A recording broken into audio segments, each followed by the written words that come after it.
in any of the chat boxes, you guys. So today was sort of the hardest in terms of core, but I think day 7 is the hardest of the whole series, because day 7, as I've told you, it's like a wild card. It was, it's unlike anything we've done together on my channel. Okay, and the question was, how often should you do that abs practice during the week? You know, if you want to do it twice a week, I think that would be really awesome, like Monday and Friday or Tuesday and Thursday, something like that. I think that would be, I think twice a week for that ab routine would be really good. And when I did it this morning, you guys, my favorite part of the ab routine that I could remember was, do you remember the part when we're on our forearms and we curl in and go into kind of like forearm plank, but with our toes under? And you cinch the waist in. And then what I was really loving, I loved this when I put the class together, but I loved it when I did it again today. When you release from the forearm plank, you and like put your navel back down on the floor, you keep cinching your waist in even more. So it's like you cinch to go up, and then you cinch like with control to come down. Did anyone else feel that? Because it's really cool. And I remember it was cool when I you didn't like doing it, but you liked it when it was done. Yeah, and Iris, awesome. I want to give out a shout out to some people who are in the Facebook group who are really, I'm just like so proud of them, and they're inspiring me so much. And the modification for that one, you know, I don't know if there's, I'd say the modification for this one would be to just not come up as high, to maybe just keep it smaller. I wouldn't say be on your knees, because you're already kind of like on your toes. So I would just say like keep it a little smaller. Maybe instead of bringing your seat in line with your shoulders like we do, maybe just keep it a little more controlled. So you're in Sphinx, but you're just kind of playing here instead of coming all the way up. Yeah, so you could keep like your knees, maybe don't come off the mat, but you're keeping it smaller, but you're still aiming to have that suction of the navel up and in, because that's what's really cool about that exercise, I thought. And the bonus tip here that I think I cued it in the class, but I just want to cue it again for you guys now, is like you suction the abs up to come up into the forearm plank, but then you keep suctioning the abs up even as you come down. So you're thinking of cinching your waist in, getting smaller, smaller, smaller, and it's really going to help you access those core muscles. Yeah, and if you couldn't get up on your toes, no big deal, right? Like maybe the knees leave them out, maybe they don't. Maybe you just kind of focus on the, hey, from France, maybe you just focus on the, just the navel working, and you're just kind of not taking the knees off the mat yet, and that's totally fine, okay?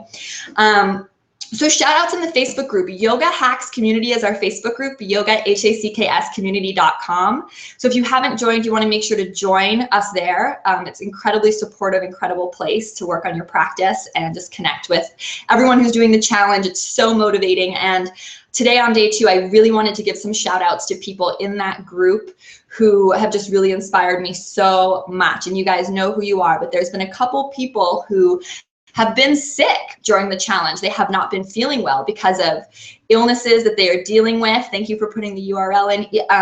Illnesses they are dealing with, or you know, something they're going through personally. And instead of skipping the challenge videos, these rock stars have been like, you know what?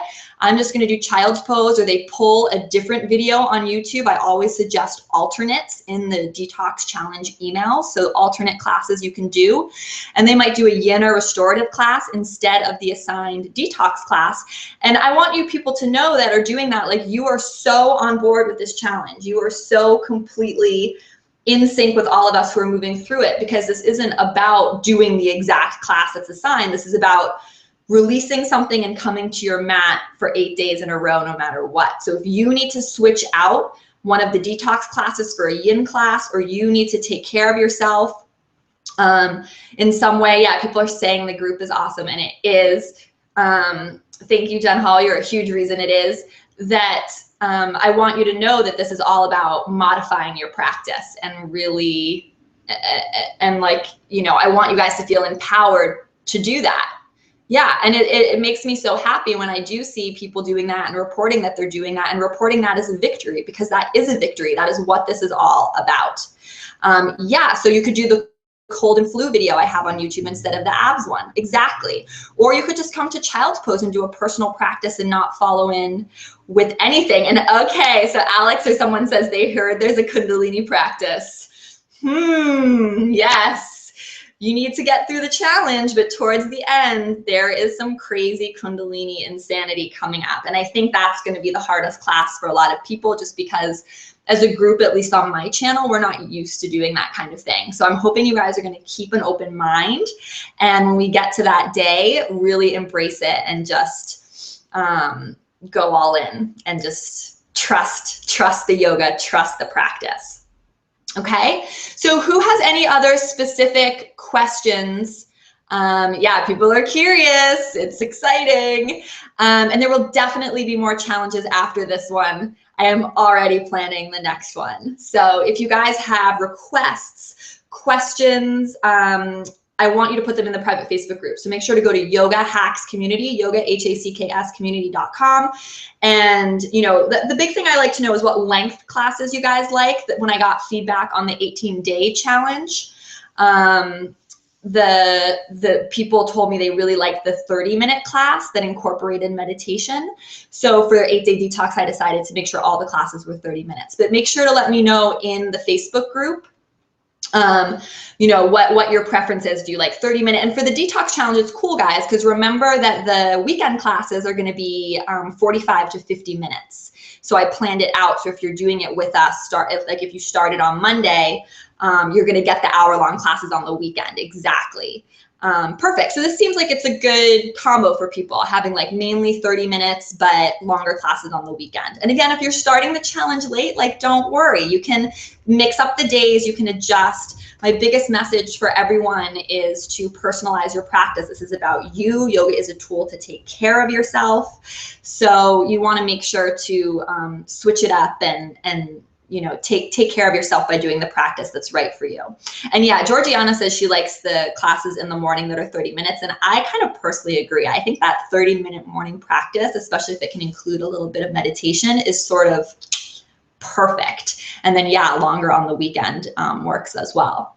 So guys, do you have any other questions about either food stuff, journaling stuff, ab stuff, specific questions about the day 2 sequence? Otherwise, I'll hop off and we'll all get to do our accountability and check in together tomorrow. And yeah, 15 minutes in the morning is good too. How much minimum is good? If we share on Instagram and tag, the hashtag is 8-day detox. How much minimum is good for meditation? I think starting with 5 minutes a day for meditation is great, and then you can take it up from there. And actually, thank you for mentioning meditation. I really appreciate it, because one thing I did want to add, and I talked about this yesterday, but is if you want to meditate for a little bit longer after the challenge class, I really encourage you to do it. So for example, if you have a little bit of extra time in the morning, you know, I keep the meditations pretty short because this is a detox challenge. So I wanted to fit in a lot of physical exercise, get us sweaty. The weekend classes are going to have nice long ones. But if you want to set a timer and meditate a little extra after class ends, in another 5 to 10 minutes, I'd really encourage you to do that, because your body's so primed and ready to meditate. So please feel empowered to do that. Okay. So any other questions about day 2 specifically, or the journaling or the meditation piece? The Kapalabhati breath, guys, whose stomach was burning after doing 3 rounds of that? Put a 1 in the chat if your stomach was burning after 3 rounds. I was doing it with myself and doing it to my own video, and I was like, this isn't that bad, this isn't that bad. And then when we got to round 3, I was like, oh my gosh, my belly is like on fire right now. Yeah, someone said they did day 2 and nearly died. Yeah, day 2 is definitely like the most like a workout class that we have. So yeah, and people on YouTube are saying they love the breath of fire breath. The best part about the breath of fire breath for me, and let me know if you guys agree, but is not so much doing it, but when you stop doing it, that feeling you have after of just, I don't even know how to describe that feeling, but it's so good and you're just so relaxed and it's so powerful. So I'm really glad we're all getting to experience it together. I'm so happy. So let me know any other questions. The person who's asking about the fire breath, you're going to want to join the challenge and try it out. BrettLarkin.com/8-day detox. It's also in my Periscope bio if you want to click it. People are asking about clothes and mats. So I posted this in the private Facebook group, which again, guys, is Yoga Hacks Community, Yoga HACKS Community if you want to join. But one of my favorite mats that I love to recommend is on sale for 50% right now at Yoga Outlet. So it's called the Gaiam Soul Dry Grip, and there's a link to it in the private Facebook group. So go to Yoga Hacks Community, yogahackscommunity.com. I'll approve you as a member. You'll see that post. And it was really cool because I recommended that mat as one of the best sweat-proof mats.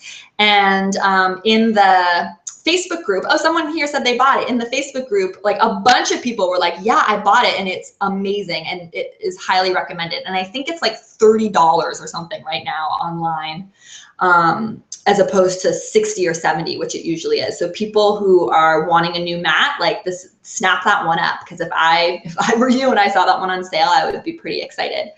And I have like no affiliation with Gaiam Soul. I really like that mat. Someone asked to talk a little bit more about the journaling piece.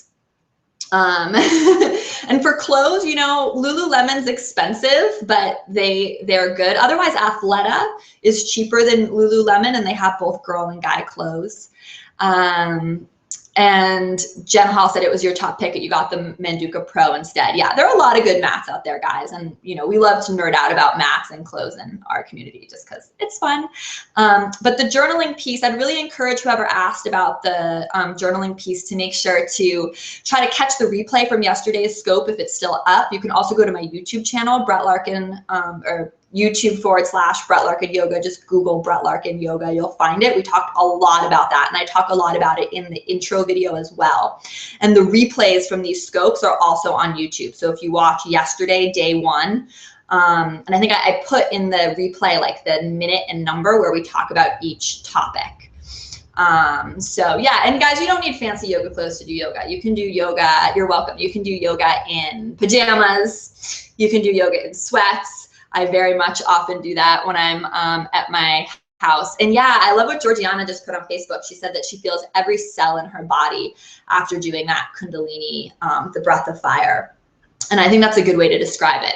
That's kind of how it feels for me too. Like I'd describe it as like your subtle body energy is just really activated and clear. And it's a really cool feeling. And that is like the feeling you're going to feel to like the nth degree on day 7 when we do our crazy Kundalini exercise. So that is hopefully something to look forward to. So guys, let me know any last questions. Otherwise, I'm going to hop off. I have to keep the scope short today because I'm actually going to teach class in real life, which is something I do on Tuesdays. But I'm happy to answer any last questions anyone has about the abs class or day 2 or journaling or anything that they are going for. And Jackie on YouTube says, thanks for the challenge. You're so welcome. Thank you for being here and tuning in live. It means so much. And if you just popped into the scope and you were totally new to yoga and you're like, whoa, what is this? You can go to BrettLarkin.com/newbie, NEWBIE, and get my completely free beginner yoga training guide, which is like a great intro 10-day program to intro you to yoga. So guys, start already thinking about our next challenge. I basically kind of know what it's going to be, but I love feedback. I love requests. And I still have 1 spot left for my trip to Italy this June. So if you want to come to Italy this June with me and study art history and do yoga every day in Florence with me, make sure to PM me on Facebook or connect with me on the interweb so I can get you in that last spot that we have left. We have 1 bed left. We're staying in the center of Florence. It's going to be amazing. So make sure to contact me if that's you and you're interested. All right, add abs to your practice and your personal practice for sure. Awesome. Alex, thank you everyone for being here live. If you're on Periscope, tap the screen like crazy for hearts for our final moments together. Remember, if you see this on the replay, you can still tap the screen for hearts. On Facebook, I do think there's a way to tap or give hearts or do something. I don't know what it is, but feel free to do it if you can figure it out. The whole Facebook thing's still pretty new to me. And of course, on YouTube, you know, Thank you so much for being here. And there's a question that came in on YouTube, the reason to maintain the arms up like this as opposed to down. And that goes into like the science of Kundalini yoga, which is totally crazy. But according to Kundalini yoga, just as a little preview, there's like chakras in these points in your arms, little baby chakras, you know, because the main chakras run through our center line, but little baby chakras are all these other meridian points in the body, according to Kundalini yoga. And that's why it's really important to keep the arms up and really important to keep them straight to activate those chakra centers. So I think it's Andromeda on YouTube who just asked that. That's, you know, without going into tons of detail, that's why you have the arms up. It's not like random. It's because of energetic meridian lines and centers in the body, according to Kundalini yoga. It's very specifically designed to be like that. And it tones your arms, guys, at the same time. So a lot of this stuff, like the ancient yoga wisdom and science, is really fun. But then at the same time, it really works for modern life too, because yes, you can do little weights and things with your arms, but also just holding them up like this for an extended period of time is going to tone your arms like crazy, right? Like it's better than going to bar method. So, you know, that's something that I personally find really exciting. And someone else on YouTube asked, last question here, can we do a detox through our feet? I notice in yoga, the feet tend to get ignored and they do so much for us. That's a great point. And I'm trying to think if I do a little foot stretch in one of the later classes. I can't remember, but one thing you can do is curl your toes under. I'm wearing little sneakers right now, guys, because I'm about to like run off to class. But you know the one where you like sit on your heels and curl your toes under and you get like a massive foot stretch? I definitely do it in a lot of YouTube videos. So maybe someone can find one of those videos, or I'll try to remember which one I do it in and link it up so you can get a little foot stretch. And I can also do a YouTube video just on foot stretches if people want. So Bonnie, thanks for sharing on Facebook. Guys, thank you so much all for being here. Fire toes. Yeah, Jen, I don't know if that's the technical name for it or not, but it definitely makes you feel like your toes are on fire. So I like that name a lot. Guys, and oh, one last thing. So with Yogi Surprise, remember the sequence for today involved blocks. I want you guys to know you can buy blocks on my website, and it's like a really easy way to get the exact blocks that I use delivered to your house, and a way to support the challenge and support free yoga online as well. So if any of you don't own yoga blocks and you want to own yoga blocks, go to my website, BrettLarkin.com, and you can get them through my website. I also link to where you can get them on Amazon or elsewhere if you don't want to get them through me. So I should link to the exact ones that I use that I like on other platforms as well. So check out BrettLarkin.com and go to my shop, and I give all those links. But if you buy them through my site, I ship them to you personally with a little note from me, and it's like just a way you can support the challenge, support free yoga online, and help me out if you're interested. It's like a donation basically. So if any of you want yoga blocks and you don't yet have them, I remember that because today's sequence did involve a block, that's an option, and you can get them on my site. Okay. All right. Second day. We're ready for day 3 tomorrow. Day 3 and 4, if I'm remembering correctly, is all about like hips and hip detox. So we're traveling down the body. I love you guys so much. Thank you so much for being here live and for doing the challenge with me. And yeah, thanks so much, you guys. Namaste. Love the namaste emojis. Bye on Periscope. You guys are the best. Whoops, I can never shut down Periscope correctly. Woo. Bye, guys. Thanks, Jackie, and thanks everyone for hanging out on Facebook. Facebook's really new to me, but I really appreciate you guys all being there and chiming in. And definitely let me know if you like the Facebook Live experience in the Facebook group. If it's like better than Periscope or you like it more or less. I always love your feedback. So namaste, you guys. Have a great rest of the day. And YouTube, thank you guys so much for being here. Namaste, namaste, namaste. I will see you guys in day 3. And I'm going to publish day 3 right now because I know people in Europe and Asia have been, if they don't get their email or the email goes to spam, they've had some problems accessing the classes. So I'm going to put that up immediately for you guys. All right. I'll see you in day 3.